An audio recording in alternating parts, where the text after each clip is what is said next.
Hi guys! Problema na rin ba kayo sa mga S21 Ultra ninyo guys? Katulad ko na mayroong green line. At yung iba pa nga guys, ay napuno na talaga ng green line.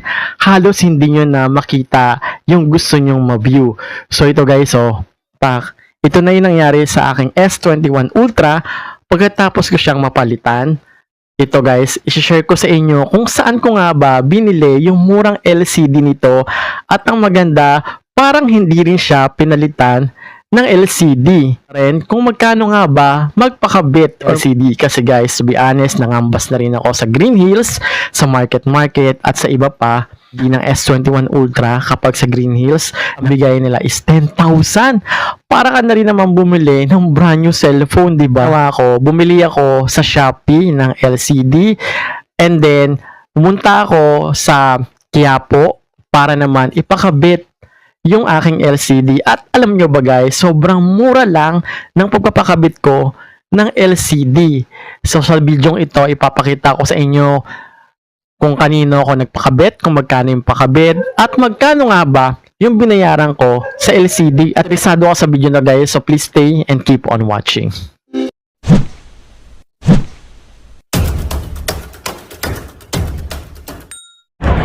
Hey guys, so ngayon nandito tayo sa Quiapo kasi yung cellphone ko na green line. So dito kasi sa Quiapo, kung nakikita nyo, ito yung simbahan. So dito sa Quiapo, sa mga hindi nakakaalam, meron ditong ayusan ng cellphone na mura lang.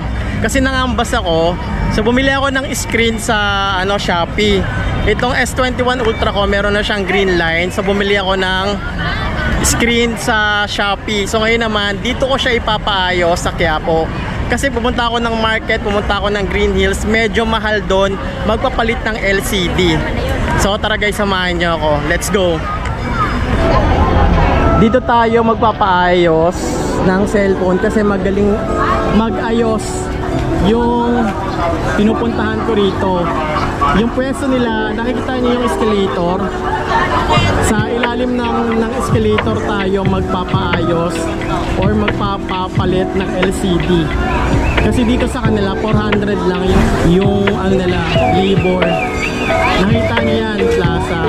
Yung ilalim ng hagdanan, dyan tayo magpapaayos.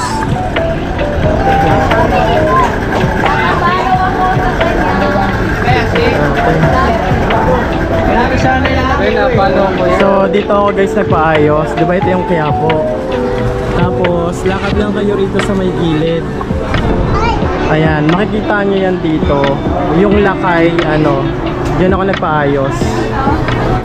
So dito nga ako nagpaayos kay kuya sa nakakulay itim at yung hawak-hawak niya ay cellphone ko yan. Yung problema ng cellphone ko guys, talaga namang puno na siya ng green line. At nang tinanong ko magkano yung labor niya, sabi niya 400 lang. Alam nyo guys, sa kanya sobrang mura ng labor sa kanila kasi nagtanong ako sa market 500. Nagtanong ako sa Green Hills, nasa 1,000 yata yung offer sa akin sa labor lang ha. At sa mga nagtatanong ng LCD, pag bumili kayo sa kanila ng LCD, nasa 7,000, 5,000, ganon. Pero kapag bibili naman kayo sa Shopee, ito nga palang LCD na dala ko, binili ko po siya sa Shopee at legit talaga yung nabilin ko. Sobrang ganda ng LCD.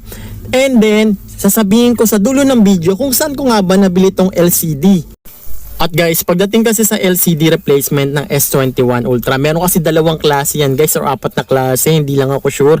Pero kasi itong nabili ko, full AMOLED to na merong fingerprint scanner.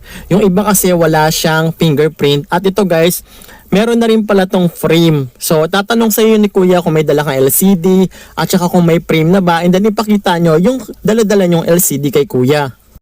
At dito nga guys, nakikita nyo naman na binaklas na ni kuya yung aking Samsung S21 Ultra. And then dito talaga kinakabahan kasi ako kasi hindi ko pa talaga alam kung gagana ba yung LCD na nabili ko sa Shopee. At guys, sasabihin ko rin sa inyo yung disadvantage kapag sa Shopee tayo bumili kumpara sa kanila. Sa kanila kasi, pag bumili kayo sa kanila ng LCD, madali na lang madedetect at saka mare-refund nyo agad at saka magagawa ng paraan. Pag sa Shopee kasi guys, ilang araw nyo pa maantayin bago mapalitan yung LCD na nabili ninyo. Kasi itong LCD na to, nanggaling pa talaga to sa China. So ilang araw ko siyang hinintay bago ko na-receive.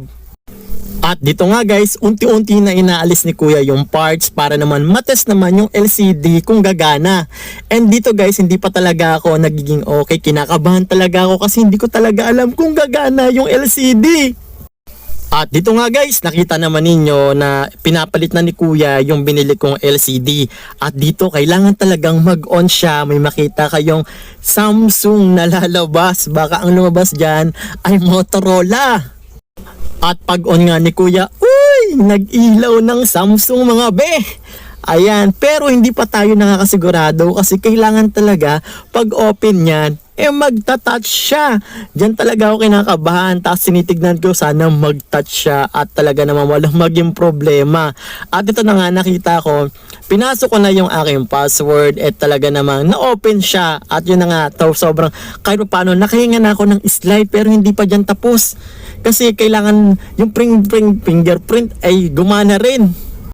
At dito nga, tinest na rin ni kuya yung LCD, may pa-XX pa yan, tapos meron pa siyang pipindutin yan ng mga iba't ibang kulay para ma-check yung LCD kung may dead cell ba or may problema. So dito guys, wala naman daw problema, okay na okay daw yung LCD kung nakita ninyo. At dito, sisimulan na ni kuya na ipalit na yung aking bagong LCD na nabili dito sa Shopee. Yun nga pala guys, pag makikita nyo, sobrang madugurin pala pagpapalit ng LCD. Kasi talaga namang iisa-isa yung baklasin, yung tornilyo, lahat babaklasin. Tapos ililipat sa panibagong LCD pala. At ang kanila palang signage name pala rito, lakay. Makikita nyo yan dito sa ilalim ng hagdanan. Lakay.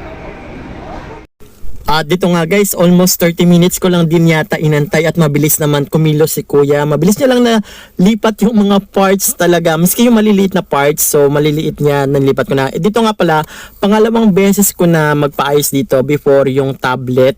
Ngayon, ito naman yung aking S21 Ultra. Masasabi ko magaling talaga sila rito mag-ayos. So kung naghahanap kayo ng labor na mag-aayos ng cellphone ninyo or yung mga screen ng cellphone ninyo, may problema kasi marami rin nagpapaayos dito ng LCD, talaga namang naayos sila ng mabilis. Kaya sabihin ko, highly recommend talaga dito sa may ilalim ng escalator. Dito kayo magpaayos. Hanapin nyo lang si kuya guys, promise mabilis lang siya at saka mura yung labor nila rito kumpara sa iba.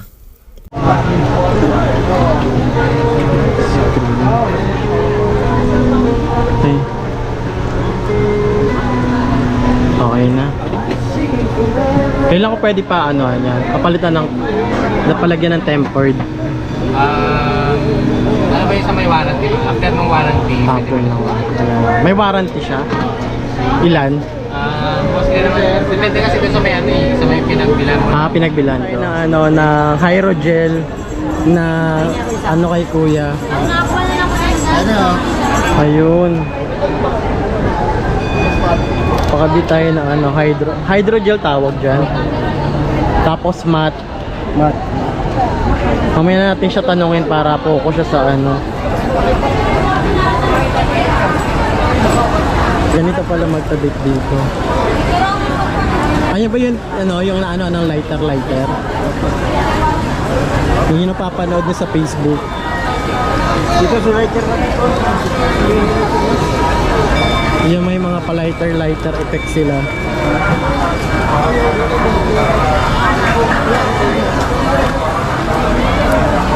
Lighter dito.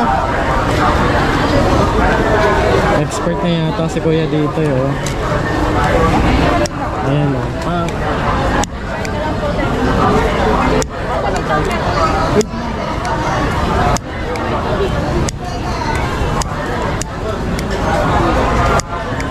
Makapit naman yan boss. Okay, yun yung paano niya yung lighter ko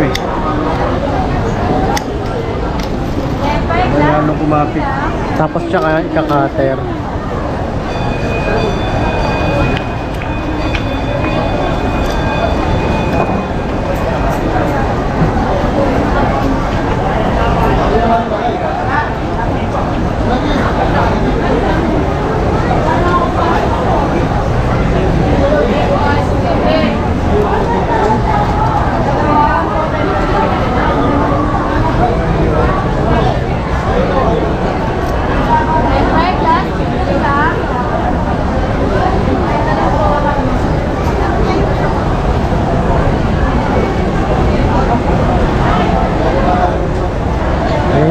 na. Konting replenish na lang.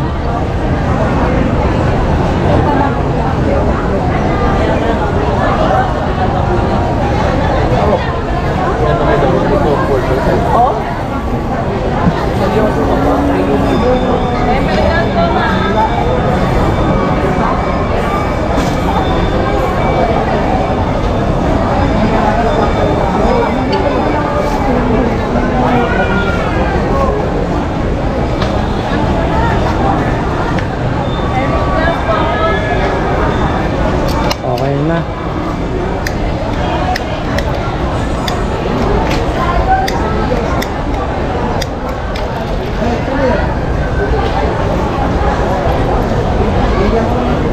Papasok nga ako dito, kuya.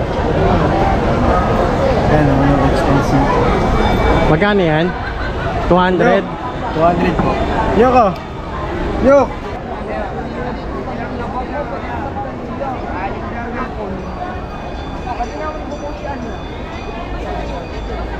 Sabi, sobrang dami ng tao ngayon dito. Andito tayo ngayon sa gitna ng Quiapo.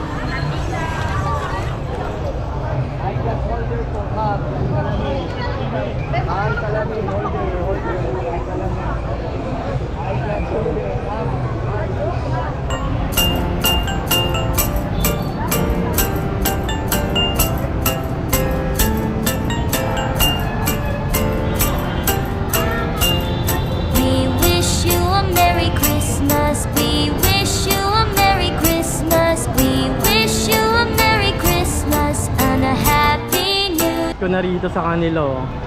Andito lang to sa may harapan ng Isitan, sa may Carriedo. Malapit lang to sa ano, food tripan dito sa may Quiapo. So yun na nga guys, so doon ko napapalitan ng LCD yung aking Samsung S21 Ultra. So binayaran ko lang sa kanya is 400 pesos, and to be honest, pangalawang balik ko na sa shop ng Lakay. Sa may tabi lang siya ng Quiapo ng simbahan. At kung naghahanap kayo ng mabilis at magaling na mag-ayos, ay masasabi kong mare-recommend ko siya kasi 30 minutes lang ako nag-antay. Talaga namang natapos agad yung aking cellphone. And then, ito namang LCD, nabili ko siya sa Shopee. Dito ko siya nabili guys, halagang 4,000 plus. Kasi nga ito guys, is siya ng China. At ilang days ko rin siya hinintay, mga magwa 1 week din bago na-receive yung aking LCD na binili. So, yun nga guys, kung naghahanap kayo ng LCD, try nyo na sa kanila. At ilalagay ko na lang guys, yung link dyan sa may description box or magpa-pop up na lang dyan sa screen natin kung saan ko nabili itong LCD. Try nyo na rin bumili sa kanila kasi legit at gumagana lahat ng parts ng cellphone ko. Pati yung volume, speaker, touchscreen, wala akong problema. Yung screen niya malinaw. Parang hindi rin napalitan yung yung screen ng aking cellphone. Kaya naman guys, try nyo na rin bumili sa kanila at meron din siyang warranty. Kausapin nyo na lang na maayos yung seller para magkaintindihan kayo. So, yun lang guys. That's it for today's video. And if you like this video guys, so don't forget to support my YouTube channel, subscribe at huwag nyo kalimutan na i-hit ang notification bell icon on para ma-notify kayo sa mga susunod nating panibagong video na gagawin dito sa aking YouTube channel. Ayan. So, ganito siya guys. Sobrang linaw niya. Parang hindi rin siya napalitan. At saka, hindi rin naman ako nahirapan sa kanyang touchscreen.